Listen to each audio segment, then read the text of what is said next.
Alright, ladies and gentlemen, boys and girls, welcome back to a brand new video. It's Kyle ES, and I'm going to teach you guys how to overcome overtrading, how to fix that problem. A lot of people have it, it's very common, and I'm here to help you completely stop doing it if you apply yourself.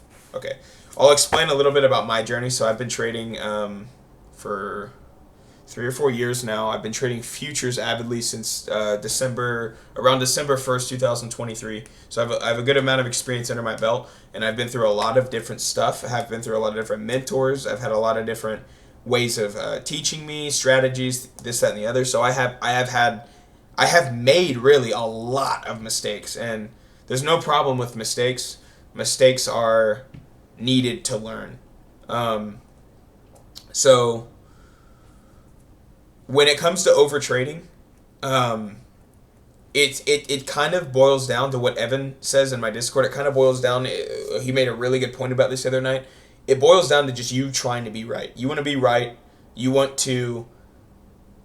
You want to be right. You want to end on a green day. You want to make money, because at the end of the day, realistically, we all started trading because we wanted freedom, we wanted money, we wanted the Lamborghini, the BMW M3, we wanted things like that. But you don't just get those there's a process that gets to it. You don't just okay, cool, my first month trading, I'm gonna try to make 10, 20, 30K and try to get a Lamborghini. But you can't even do that with $200 a day. You're aiming for these crazy several hundred to $1,000 to $1,500 days constantly, and you think that that's going to make you more money over time, because it's no different than trading on a smaller size. You're completely wrong on that. And like I was saying about overtrading, it's a problem and it's a fucking epidemic. And I have a lot of students who might have an issue overtrading and stuff, and this is just what worked for me. I'm not saying this is going to work 100%, but I'm saying if you apply yourself, it should work. So number one, first things first, pick a session, pick a symbol. It's that simple. So right here, I have NQ pulled up. That is the symbol I trade. That is only the symbol I trade. I will always leave it as that. I compare to ES. I used to trade ES before I discovered how good NQ was. But I don't anymore. But I still have ES pulled up on the side to look for SMTs. At the end of the day, I only trade NQ. I don't place trades on ANTs. I don't place trades on crude oil futures, corn futures, any of that shit. So I pick a ticker, and now I pick a session. I pick, you have London, you have New York AM, you have New York PM, you have New York lunch, and you have Asia. I'd highly recommend you don't trade Asia. It really sucks because if you live in America, at least, Asia is a really, really convenient time to trade. It's really convenient. It's when most people get off of work at their job, and it's like, okay, cool, now I can lock into my trading and actually focus. It's great, but at the end of the day, Asia usually looks like this. It consolidates. It doesn't do much. So I wouldn't recommend you trade Asia. But if you want to, you can. But my point is, if you trade Asia, only trade Asia and stick with Asia, so you get used to Asia price action, because it's going to be relatively the same to what it usually is. It might be different every now and then for manipulation and stuff, or before it's going to make a big move or news and stuff like that. But at the end of the day, you have to pick one session. I trade New York AM. Sometimes I trade New York PM. It's all a New York session, but I mainly trade New York AM session. Excuse me. I mainly trade New York AM session. And I highly recommend you trade New York AM session. It's great. Maybe if you're overseas, trade London, but I'd highly recommend it. 110%. Price action's going to do shit like this, which is going to be way better. This is a New York PM, by the way. This is a New York PM session. So shit like that, you don't see shit like this happening in Asia. So pick a session, pick a ticker. That's it. So so cool, you identified that.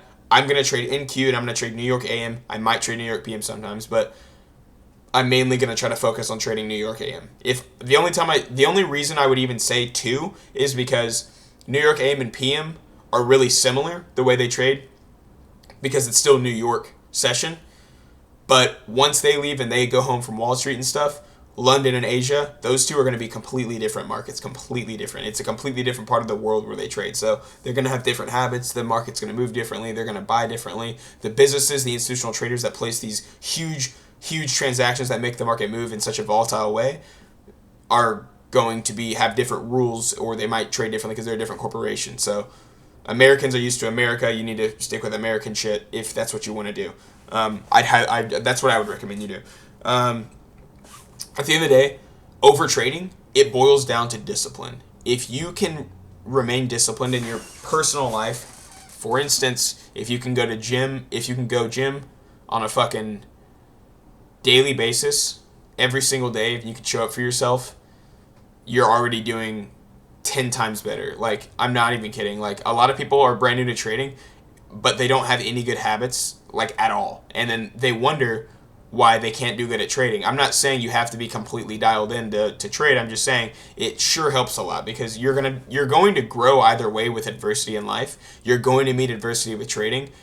Over trading is a form of adversity that you're putting yourself through, really, and it's something you have to overcome to get better. You just have to. There's no success doesn't exist from nothing. It's like if you win the lottery and boom, I have hundreds of millions of dollars. What happens to a lot of those people? A lot of those people end up dead, or they spend all the money, or something crazy, right? It's because they didn't earn any of that money. That money is all emotional to them.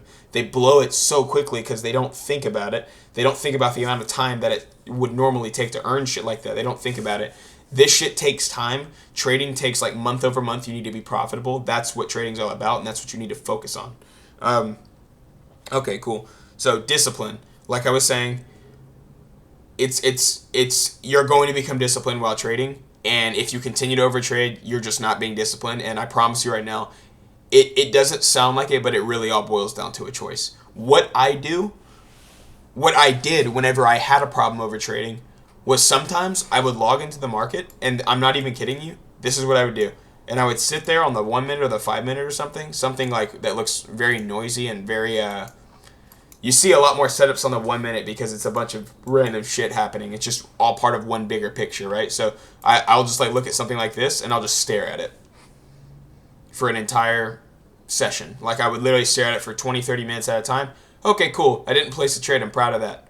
Even though I know I had a combine or a funded or a live, whatever it was, I had some sort of account that I could have made money on, even if I would have been right. Doesn't matter. At the end of the day, it's all about principle. Everything's about principle. You need to fucking be able to sit there and look at the market and not care what happens. Truthfully. If you can't just look at the market and you're in a rush to get that quick dopamine hit to place a trade and be right and beep, order filled, whatever, that doesn't matter anymore.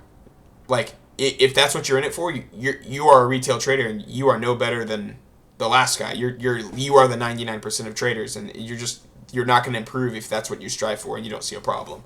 But chances are, if you're watching this video, you do see a problem with your overtrading. So another thing that I recommend that could help, if you are actively trading and maybe you are practicing good habits and you decided to say, hey, look, I'm going to take a week and I'm not going to overtrade this entire week, right? Then you can, when you're done trading, basically, you need to just log off the charts.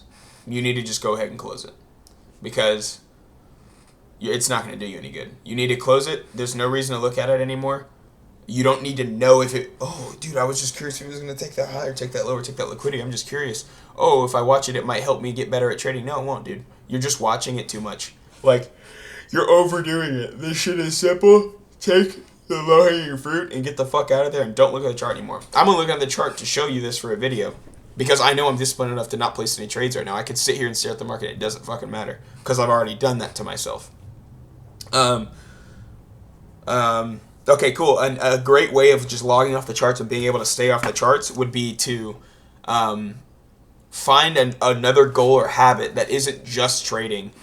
The universal one that anyone can do is go to the gym, but you know, I'm a little biased there. Not everyone likes the gym or whatever, and I don't know why you wouldn't go to the gym to improve your health, but maybe something, and I never always thought that way, but that boiled down to discipline, right? Like, I started going, forcing myself to go, and I became disciplined to where now it's like a general belief that I need to. Just like it's a general belief that I should not overtrade. But it's not just a belief anymore. It's worked into me. It's ingrained in me that I'm not a person who overtrades really anymore. So at the end of the day, that's really what it boils down to. So you need to find a goal or a habit that you can work on right when you're done. Like I said, you could just literally, as soon as you're done, you have your gym bag packed, you place your trade, you do what you need to do, and you get the fuck out of there. That's literally it.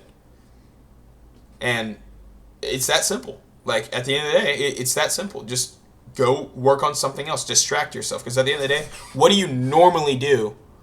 Like, when you get home from your job or your work or something, you hop on a video game, you hop on TV because you think you need to relax and stuff, but all you're really doing is sacrificing your time for something that doesn't better you. You don't know that yet because you're not mature enough to think that way, because you don't really have a growth mindset. That's what's stunting you. You need to change your mindset. Okay? So identify the problem and then literally force yourself to fix the problem by not doing it forcibly. Then, to remain disciplined, distract yourself with something positive that will help you. I'm not saying go doom scroll TikTok when you're done trading as a reward. That's not how it works. That's just not how it works. There are positive rewards that work out for you. Like going to the gym. You will get dopamine. You have to work for it. Instead of just scrolling on your phone, you have to work for that dopamine, and that is a reward. You will feel good at the end of it. You will feel like you had a great day. Not to mention, you're progressing your life and you're increasing your personal value. And then another thing, a lot of people might say, oh, well, why don't you backtest a lot? I don't think backtesting is always good, and I think it's very easy to overdo it. I think the trading community doesn't talk about it enough. Kyle drinking a Monster. I don't think the trading community does it enough, where they don't talk about it enough, really, is what I should say. Is backtesting, in my opinion, can actually be harmful if you do it too much. If you sit there for 3-4 hours and you're like, oh, I'm going to backtest a year, I really just don't think it's going to help you. You're going to sit there and first of all, you don't have live price action. You have simulated live price action. Number two, you're just placing trades to try to do it at every single time. You don't have to have patience with backtesting. You click the next button and you fucking spam that shit.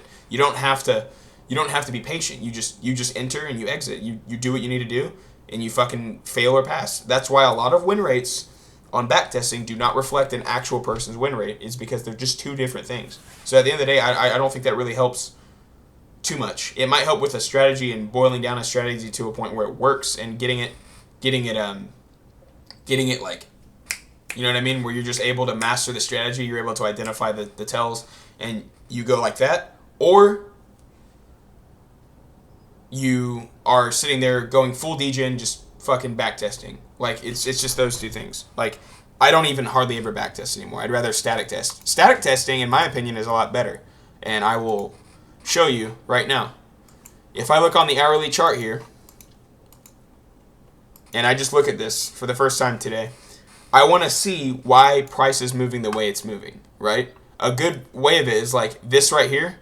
Why did price come up and take this and then trade back down? Because it's taking liquidity, so I know that's why it traded down, right?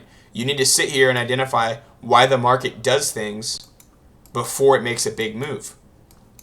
What happened before this huge skyrocket right here, right? We traded higher high, higher low, higher high, higher low. We traded down, creating an order block. We came up, and then we skyrocketed. There wasn't even a fucking good entry. But at the end of the day, why did it move up is what you need to know. It moved up that drastically because it was trying to take out these relative equal highs right here. It was taking out more liquidity here as well. And it was aiming for this draw on liquidity here. Didn't quite hit it. But you need to know why the market moves. That's the biggest thing I could explain. Yeah, and then I honestly just think a lot of people right now just keep buying combines over and over, and they're just like donating to these prop firms and making them stupid rich. You can keep doing that if you want. I've done my fair share of it. I've probably spent about $5,000 just on prop firms, which is fucking insane just to think of. And that's with discipline. So I call it a scratch off mentality. Like, I blow a combine, I immediately open it the same day and try to make it all back. And like, I'm trying to win big. It's a jackpot. I'm trying to fucking do it. You're going degen and you know it. Like, you literally have that feeling in your heart that you shouldn't be doing it, but you have a fuck it mentality. It's self-destructive. You should not think that way. Like, even remotely. You have to treat trading like your job. If you're not going to have a boss to sit here and hold your hand and supervise you, you have to be disciplined enough not to have that. There's a reason why managers exist and why every company feels like they need them. It's because, whether you know it or not, you've been managed your whole life, so you're very used to just, if you step out of the confines of whatever it is, you are going to get punished, or you're going to get your fucking pee-pee slapped or something. Something's going to happen. So, anyways. Yeah, and like, I don't know, it ties back to like even my own overtrading. I used to overtrade. I used to trade options before I traded futures, and I turned $200 into $5,000 in like a week or two. And then after that, like just from overtrading, blew that shit in like a week, another week or two. I blew all 5,000 to where I had nothing left. It got completely rinsed.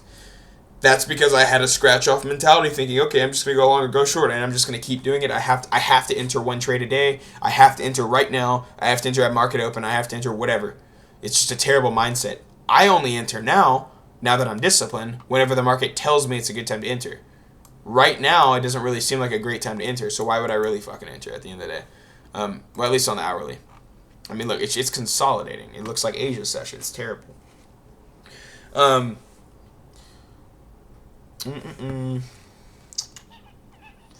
It's all mindset at the end of the day.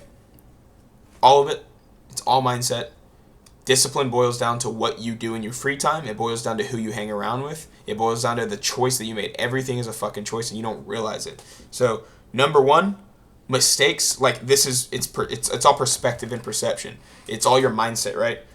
Mistakes are a blessing, but also improvement is a blessing. They're both a blessing if you want to look at it that way, and that's how you should look at it. If you make a mistake and you have the right mentor, they're gonna correct you and they're gonna help you. Even if you don't have a mentor, and they're going, oh shit, fuck, I made a mistake.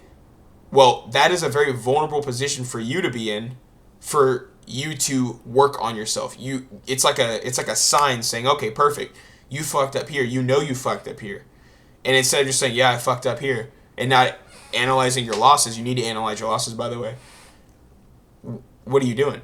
You know what I mean? You're not really progressing. But if you have a growth mindset, like, okay, cool, I'm going to, if I win or fail today, I'm going to learn something. I win, okay.